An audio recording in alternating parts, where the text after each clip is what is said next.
The morning sun cast long shadows across the courtyard of Buckingham Palace as Lady Margaret Thornton, the newly appointed chief of royal protocol, reviewed her meticulously prepared schedule for the day.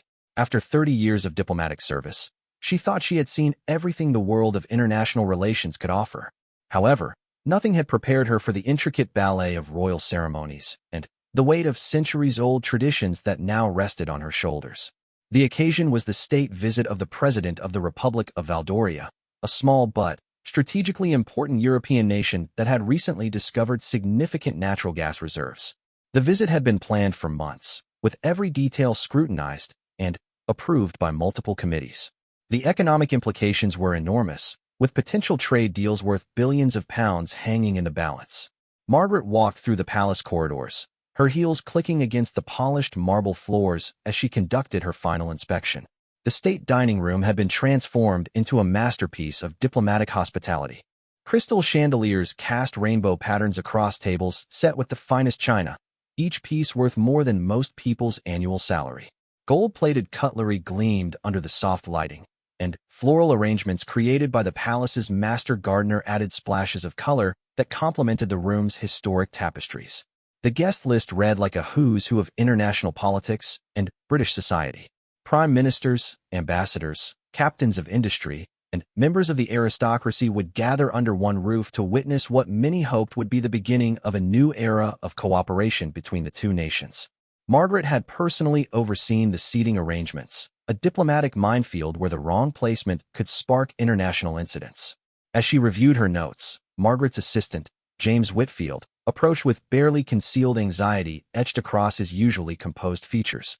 James had worked in the royal household for 15 years and had developed an uncanny ability to anticipate problems before they materialized. His concerned expression immediately put Margaret on high alert. "Lady Thornton," he said quietly, glancing around to ensure they weren't overheard, "we've received some rather troubling intelligence from our security services. There are indications that environmental activists are planning some form of protest during the state banquet. The specifics are unclear, but MI5 believes they may attempt to disrupt the proceedings." Margaret felt her stomach tighten. Environmental protests had become increasingly sophisticated and bold in recent years, with activists targeting high-profile events to maximize media coverage for their causes. The irony wasn't lost on her that a state visit celebrating potential fossil fuel partnerships would be an attractive target for those opposed to such agreements. "What exactly are we dealing with?" she asked, her mind already racing through contingency plans. "Do we know how many individuals might be involved? Have they identified the potential methods of disruption?"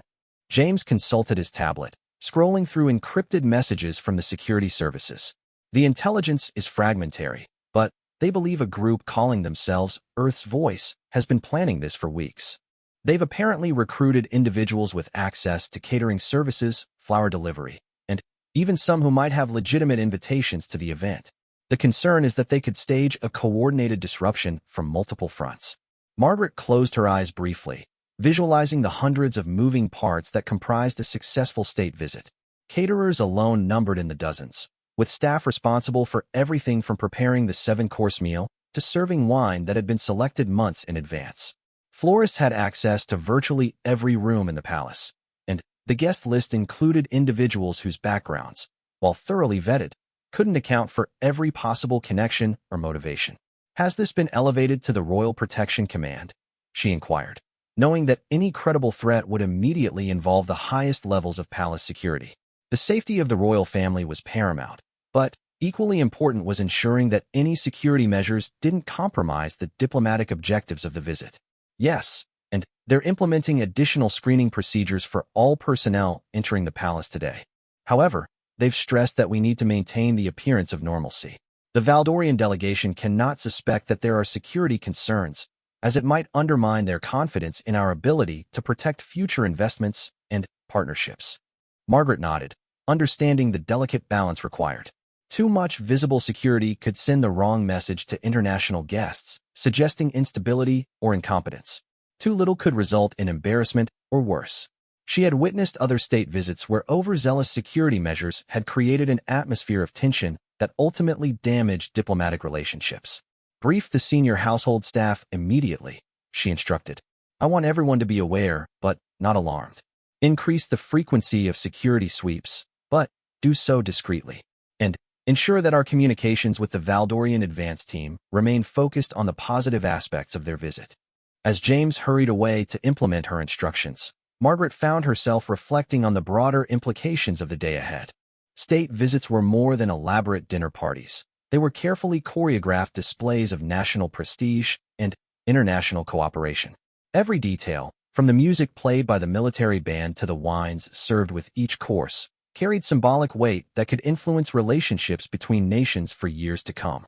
The Valdorian president, Elena Marquez, was known for her sharp intellect and strong environmental policies, making her an interesting choice for a visit focused on natural gas cooperation. Margaret had studied her background extensively, noting that President Marquez had built her political career on balancing economic development with environmental protection. This visit represented a significant test of that philosophy, as her country's newfound energy wealth could either fund green initiatives or entrench fossil fuel dependence.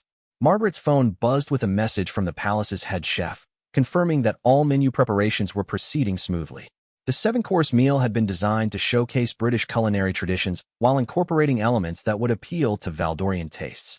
Local ingredients from across the United Kingdom had been sourced to demonstrate the country's agricultural diversity, while wines from English vineyards would challenge traditional assumptions about British viticulture. The afternoon brought a flurry of activity as the Valdorian delegation arrived at Heathrow Airport under grey London skies. Margaret watched the live feed from the airport on monitors in her office, noting every detail of President Marquez's arrival. The Valdorian leader stepped from her aircraft wearing a deep blue coat that complemented her nation's flag, a subtle but meaningful choice that demonstrated her attention to diplomatic symbolism. The ceremonial welcome at Horse Guards Parade proceeded flawlessly, with the household cavalry presenting a magnificent display of British military tradition.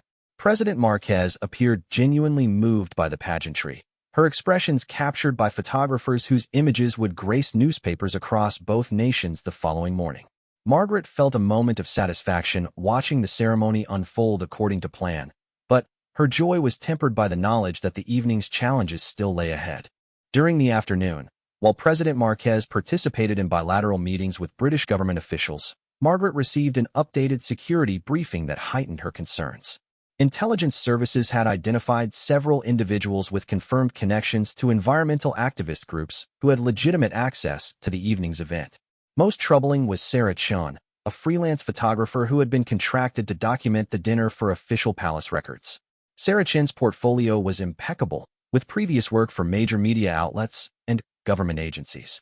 However, intelligence officers had discovered her recent involvement with Earth's Voice through social media connections and financial transactions. The dilemma was clear. Removing her from the evening's assignments without clear evidence of malicious intent could constitute discrimination, while allowing her to proceed posed unknown risks. Margaret convened an emergency meeting with senior household staff, the head of security, and representatives from the Royal Protection Command. The discussion took place in a secure conference room deep within the palace, its walls lined with portraits of monarchs who had faced their own diplomatic crises throughout British history.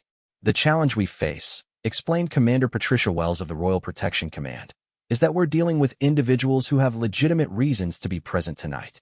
Unlike traditional security threats, these activists aren't attempting to breach our perimeter.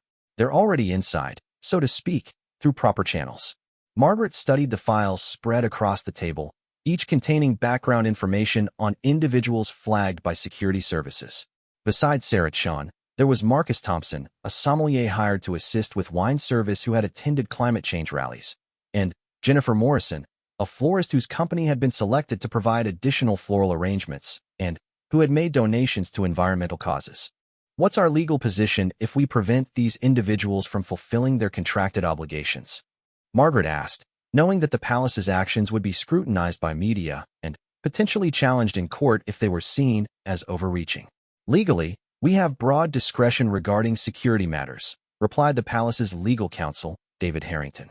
"However, the political implications of our actions must be considered. If we're perceived as targeting individuals based solely on their political beliefs, it could damage the institution's reputation for impartiality." The conversation was interrupted by urgent knocking on the conference room door. James Whitfield entered with obvious agitation, carrying a tablet displaying breaking news from social media platforms. "Lady Thornton, we have a developing situation." Earth's Voice has just published a statement on their website claiming that tonight's state dinner represents blood money celebration and promising peaceful but unmistakable action to draw attention to climate change. Margaret felt the weight of responsibility settling heavily on her shoulders. The statement's publication meant that media outlets would soon be speculating about potential disruptions, creating exactly the kind of atmosphere that could undermine diplomatic objectives. Already, she could imagine foreign correspondents filing stories questioning the British government's ability to maintain security and order during important international events. Commander Wells, what are our options for enhanced security without creating a siege mentality? Margaret asked, knowing that the success of the evening would be measured not only by the absence of incidents, but by the atmosphere of warmth and cooperation that characterized successful diplomatic events. We can implement additional surveillance of flagged individuals without them being aware, Wells responded, consulting her own tablet. Plainclothes officers can monitor their movements and intervene immediately if they attempt anything disruptive. We're also installing additional security cameras in areas where catering and service staff will be working. Margaret approved these measures while insisting that they remain invisible to guests. The delicate balance between security and hospitality had never felt more precarious. She had spent her career navigating complex diplomatic situations, but this was different. The potential for embarrassment was enormous, not just for her personally, but for the institution she served and the international relationships at stake. As the afternoon progressed, Margaret found herself walking through the state dining room one final time, visualizing the evening ahead. 150 guests would gather in this space, representing billions of pounds in potential economic cooperation. The menu had been finalized, with each course designed to showcase British Valdorian friendship. The musical program would feature pieces selected to honor both nations' cultural heritage. Yet beneath this surface of diplomatic elegance, tensions simmered that could explode at any moment. Margaret had learned that environmental protesters had developed increasingly sophisticated methods for disrupting high-profile events. Previous incidents had included everything from banner drops during formal ceremonies to coordinated chanting that drowned out official speeches. The most concerning possibility was that activists might attempt to contaminate food or beverages, not with anything dangerous, but with substances that would create visible disruption. Colored dyes, foul-smelling additives, or other materials that would force the evacuation of guests and create international headlines about security failures. Margaret's assistant approached with the evening's final timeline, a minute-by-minute schedule that would guide every aspect of the dinner from the guests' arrival to their departure. Each entry represented months of planning and coordination, with backups for every conceivable contingency except the one they now faced. Lady Thornton, James said quietly, I've just received confirmation that all security sweeps have been completed successfully. No suspicious devices or materials have been discovered. However, I should inform you that President Marquez's chief of staff has inquired about any security considerations she should be aware of. This was exactly what Margaret had hoped to avoid. If the Valdorian delegation began questioning British security capabilities, it could undermine their confidence in future partnerships. The natural gas deals under discussion required long-term commitments that would be difficult to justify if investors perceived political instability or security weaknesses.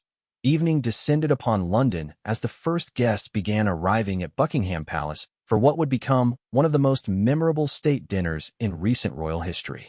Margaret positioned herself in the grand entrance hall, greeting dignitaries as they passed through security checkpoints that had been enhanced but remained discreet. The atmosphere was one of anticipation and elegance, with guests admiring the palace's magnificent architecture while engaging in the preliminary conversations that often proved as important as the formal dinner itself. President Marquez arrived precisely on schedule, her entrance marking the official beginning of the evening's festivities. She wore an elegant emerald green gown that complemented the palace's interior design while subtly referencing Valdoria's national colors. Her delegation included ministers, business leaders, and cultural figures who would participate in various aspects of the evening's program. The receiving line proceeded smoothly, with each guest presentation following protocols that had been rehearsed multiple times throughout the day. Margaret watched carefully as Sarah Chun, the photographer whose loyalties remained questionable, moved through the room documenting these initial interactions. Her behavior appeared entirely professional, raising the uncomfortable possibility that intelligence services had been overly cautious in their assessments. As guests moved from the receiving areas into the state dining room, Margaret felt a moment of pride watching the culmination of months of planning unfold. The room glowed under crystal chandeliers, with table settings that represented the finest of British craftsmanship. Each place setting included menu cards printed on handmade paper, with the evening's courses listed in both English and Valdorian. The seating arrangements reflected careful diplomatic calculation, with business leaders placed near government officials who could facilitate future negotiations, and cultural figures positioned to engage in conversations that would strengthen people-to-people connections between the two nations. Margaret had personally overseen these placements, understanding that the conversations sparked during dinner often proved more significant than formal meetings. President Marquez was seated at the high table, flanked by senior members of the royal family and British government officials. Her conversation partners had been selected not only for their positions, but for their ability to engage in substantive discussions about topics ranging from renewable energy development to cultural exchange programs. The first course was served without incident, a delicate salmon preparation that showcased Scottish fishing traditions while incorporating herbs grown in the palace's own gardens. Conversations flowed naturally across the room, with the gentle clinking of crystal and silver providing a sophisticated backdrop to diplomatic discussions. Margaret circulated discreetly around the room's perimeter, monitoring not only the evening's progress, but also the individuals who had been flagged by security services. Marcus Thompson, the sommelier, performed his duties with apparent professionalism, selecting wines that perfectly complemented each course while engaging guests in knowledgeable discussions about English viticulture. However, as the third course was being served, Margaret noticed Sarah Chun positioning herself near the high table with a large camera lens that would allow her to capture intimate moments of the presidential conversation. This behavior fell within her professional obligations, but something about her positioning seemed deliberately calculated to be as close as possible to the evening's most important participants. Margaret's earpiece crackled with a message from Commander Wells. Movement detected in the kitchen area. Individual carrying unauthorized materials has been detained for questioning. The message sent a chill through Margaret as she realized that the anticipated disruption might be imminent. The challenge now was maintaining the evening's atmosphere while being prepared for potential chaos. Margaret signaled to senior household staff using predetermined gestures that indicated heightened alert status without alarming guests. Additional security personnel moved into position around the dining room, their presence subtle but ready for immediate action. As the fourth course was being prepared for service, Margaret received an update that made her blood run cold. The individual detained in the kitchen had been found carrying small vials of red food coloring and stink bombs designed to create maximum disruption with minimal physical harm. Under questioning, he had revealed that the plan involved multiple coordinated actions timed to occur during President Marquez's scheduled toast. The timeline was becoming critical. The presidential toast was scheduled to occur between the fifth and sixth courses, representing the evening's ceremonial centerpiece. If activists intended to disrupt this moment, they would have maximum impact on both the immediate proceedings and international media coverage. Margaret found herself facing an impossible choice. She could quietly alert President Marquez to the potential for disruption, allowing her to prepare mentally, but potentially undermining her confidence in British security. Alternatively, she could maintain the facade of normalcy while hoping that enhanced security measures would prevent any incidents.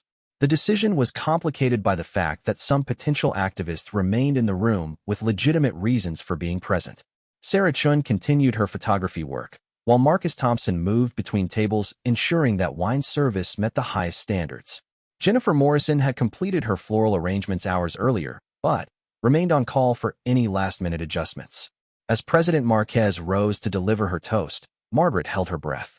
The Valdorian leader spoke eloquently about the friendship between their nations and the opportunities for future cooperation in addressing global challenges, including climate change.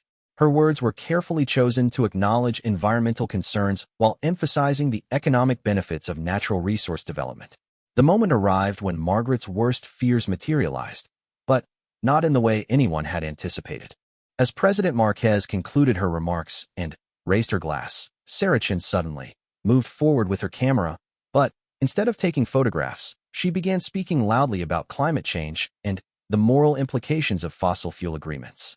However, before Margaret could respond, something unexpected happened. President Marquez herself addressed the disruption directly, acknowledging the concerns about environmental protection while explaining her country's commitment to using natural gas revenues to fund renewable energy development. Her response was calm, thoughtful, and demonstrated exactly the kind of leadership that made her such an effective president. The potentially explosive situation transformed into an opportunity for genuine dialogue about balancing economic development with environmental responsibility. Other guests joined the conversation, turning what could have been an embarrassing incident into a substantive discussion about global challenges. Margaret realized that her assumptions about the evening's success had been too narrow. Rather than viewing any deviation from planned protocol as failure, she began to see how authentic moments of engagement often proved more valuable than perfectly choreographed ceremonies. The conversation sparked by Sarah Chin's intervention continued throughout the remainder of the dinner, with guests engaging in discussions that went far deeper than typical diplomatic small talk. Margaret watched in fascination as President Marquez used the moment to articulate her vision for sustainable development, explaining how Valdoria planned to use natural gas revenues as a bridge to renewable energy independence. British business leaders found themselves genuinely intrigued by this approach, seeing opportunities for partnerships that could position their companies at the forefront of the global energy transition. The conversation expanded to include innovative technologies, carbon capture systems, and international cooperation frameworks that could serve as models for other developing nations. Marcus Thompson, the sommelier whose environmental activism had raised security concerns, approached Margaret during a quiet moment between courses. His face showed a mixture of embarrassment and relief as he explained that he had wrestled with his conscience throughout the day, torn between his professional obligations and his environmental convictions. "Lady Thornton," he said quietly, "I want you to know that I never intended to disrupt this evening." After hearing President Marquez speak about her plans for renewable energy development, I realized that sometimes progress requires working within existing systems rather than always opposing them from the outside. Margaret was struck by the sincerity of his words and the complexity of the moral questions that the evening had raised. Environmental activists weren't simply troublemakers seeking attention. They were individuals genuinely concerned about the future of the planet who sometimes struggled to find effective ways to create positive change. The remaining courses proceeded with an energy and engagement that exceeded Margaret's highest expectations. Conversations flowed between tables as guests discovered common interests and potential collaborations. The rigid formality that often characterized state dinners had given way to genuine exchanges of ideas and perspectives. President Marquez proved particularly adept at engaging with different constituencies throughout the room. She spoke knowledgeably with scientists about renewable energy research, discussed trade relationships with business leaders, and shared insights about governance challenges with political figures. Her ability to connect with diverse audiences demonstrated the diplomatic skills that had made her such an effective leader. As the evening progressed, Margaret received updates on the individual who had been detained in the kitchen area. Under continued questioning, he had revealed additional details about Earth's Voice's plans, including backup schemes that would have involved disrupting transportation systems around the palace and coordinating social media campaigns designed to generate negative publicity. However, these backup plans had been abandoned when the primary disruption failed to create the chaos that organizers had anticipated. Sarah Chin's intervention had been intended as a signal for broader action, but her subsequent engagement in constructive dialogue had effectively defused the entire protest strategy. Commander Wells approached Margaret with a final security update as the dinner entered its concluding phases. The threat appears to have been neutralized through dialogue rather than enforcement. She reported with evident admiration for how the situation had been handled. Our intelligence suggests that several planned activists have reconsidered their approaches after witnessing tonight's discussions. Margaret felt a profound sense of relief, mixed with newfound respect for the power of authentic engagement to transform potentially hostile situations. The evening had taught her that security wasn't only about preventing disruption, but also about creating environments where legitimate concerns could be addressed through constructive conversation. The final course featured a dessert that celebrated both British and Valdorian culinary traditions, with flavors that complemented each other while maintaining their distinct identities. The symbolism wasn't lost on anyone present, as it perfectly represented the kind of international cooperation that the evening had been designed to promote. President Marquez's closing remarks acknowledged the unexpected turn that the evening had taken, praising the British hosts for creating an atmosphere where difficult questions could be addressed openly and honestly. She announced that Valdoria would establish a joint commission with British partners to develop innovative approaches to sustainable energy development that could serve as models for international cooperation. The announcement drew enthusiastic applause from guests who recognized that they had witnessed something rare in international diplomacy, a moment when genuine dialogue had created opportunities that formal negotiations alone could never have achieved. As guests began to depart, many stopped to thank Margaret for what they described as one of the most meaningful diplomatic events they had ever attended. Business leaders exchanged contact information with environmental advocates, recognizing that their shared interests in sustainable development created opportunities for unprecedented partnerships. Sarah Chun approached Margaret before leaving, her camera equipment packed away, and her demeanor transformed from activism to appreciation. "I came here tonight planning to disrupt what I saw as a celebration of fossil fuel expansion," she explained. "Instead, I've learned that real change sometimes requires engaging with systems rather than always opposing them." Margaret accepted her words graciously while reflecting on the evening's broader lessons. The careful planning and security preparations had been essential, but the ultimate success had come from creating space for authentic human connection and dialogue. Jennifer Morrison, the florist whose environmental connections had raised initial concerns, had spent the evening discussing sustainable agriculture with several guests who shared her passion for environmental protection. Her floral arrangements had become conversation starters about organic farming and biodiversity preservation, topics that connected naturally to broader discussions about sustainable development. As the last guest departed, Margaret found herself in the state dining room with senior staff, surveying the remnants of an evening that had exceeded everyone's expectations in unexpected ways. The room that had been prepared for carefully orchestrated diplomacy had become the setting for genuine human connection and meaningful dialogue about some of the most important challenges facing the contemporary world. The following morning brought unprecedented media coverage of the state dinner, but not for the reasons Margaret had feared throughout the previous day. International newspapers praised the event as a model for how diplomatic gatherings could address contemporary global challenges through authentic dialogue rather than superficial ceremony. The story that dominated headlines wasn't about security breaches or protest disruptions, but about the innovative partnerships that had emerged from the evening's conversations. President Marquez's announcement of the Joint Sustainability Commission had captured international attention, with analysts describing it as a potential blueprint for how developed and developing nations could cooperate on climate change initiatives. Margaret sat in her office reading coverage from newspapers across Europe, North America, and beyond. The Financial Times featured a front-page analysis of the business partnerships that had been initiated during the dinner, while The Guardian focused on the environmental implications of Valdoria's commitment to using fossil fuel revenues for renewable energy development. Perhaps most significantly, several environmental organizations that had initially criticized the state visit issued statements praising President Marquez's approach and expressing interest in working with both governments to develop sustainable energy policies. Earth's Voice, the group that had planned the evening's disruptions, published a thoughtful analysis of how the dinner had demonstrated the potential for constructive engagement between environmental advocates and government leaders.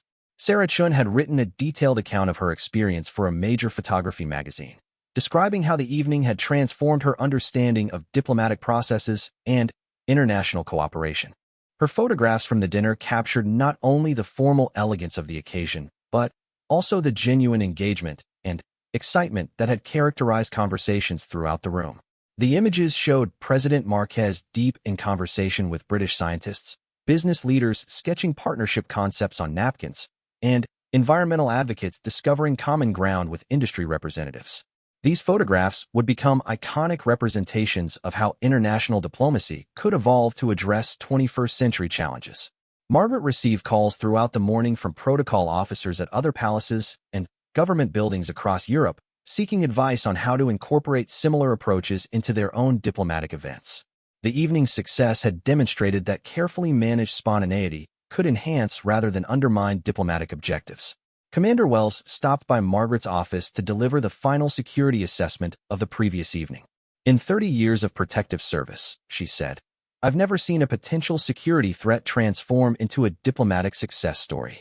The individuals we were monitoring didn't abandon their principles, but they found ways to advance their causes through engagement rather than disruption." The detained individual from the kitchen had been released after providing information about Earth's Voice's broader campaign strategies. His cooperation had helped security services understand how environmental groups were adapting their tactics to target high-profile diplomatic events, information that would prove valuable for future security planning. Margaret reflected on how the evening had challenged her assumptions about both security and diplomacy. Traditional approaches to protecting diplomatic events focused on preventing any deviation from planned proceedings, but the previous night had demonstrated that managed flexibility could create opportunities for breakthrough moments that rigid protocol would never allow. President Marquez's final meetings before departing London included sessions with British environmental organizations and renewable energy companies, conversations that had been added to her schedule based on connections made during the state dinner. These additional meetings resulted in concrete commitments for research partnerships and technology transfer agreements that wouldn't have been possible through traditional diplomatic channels. The Joint Sustainability Commission announced during the dinner began its work immediately, with British and Valdorian experts collaborating on frameworks that could help other nations balance economic development with environmental protection. The Commission's first report, published just weeks after the state visit, outlined innovative financing mechanisms that could accelerate global renewable energy adoption. Margaret found herself invited to speak at international conferences about the evolving role of diplomatic protocol in addressing contemporary challenges. Her presentation about the state dinner became a case study in diplomatic training programs around the world, demonstrating how traditional ceremony could be enhanced rather than abandoned in response to changing global circumstances. The evening's success also led to changes in how the palace approached future diplomatic events.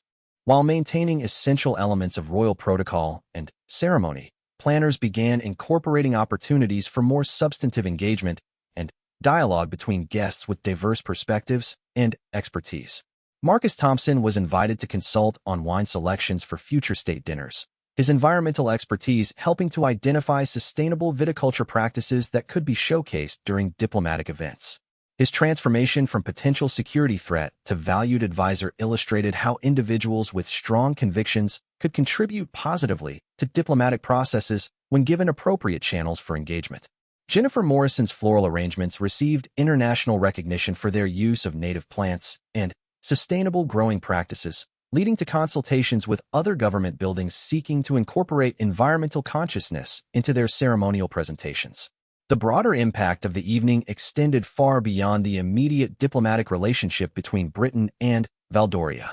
The successful integration of environmental concerns into high-level diplomatic discussions created precedents that influenced international negotiations on climate change, sustainable development, and energy policy. Margaret concluded her final report on the state visit with observations about the evolving nature of diplomatic success in an interconnected world. Traditional measures of diplomatic achievement focused on signed agreements and formal commitments, but the state dinner had demonstrated that creating spaces for authentic dialogue and relationship building could generate innovations that formal negotiations alone could never produce. The evening had taught her that effective diplomacy in the contemporary world required not only careful planning and security, but also the wisdom to recognize when unexpected moments could be transformed into opportunities for genuine progress. The challenge wasn't preventing all disruptions, but rather creating frameworks flexible enough to turn potential conflicts into constructive engagement. Years later, the state dinner would be remembered as a turning point in how diplomatic events could address global challenges through innovative approaches that honored both tradition and transformation. The evening's legacy lived on in the partnerships it created, the precedents it established, and the demonstration that even the most formal diplomatic occasions could become catalysts for meaningful change when approached with wisdom, courage, and openness to unexpected possibilities.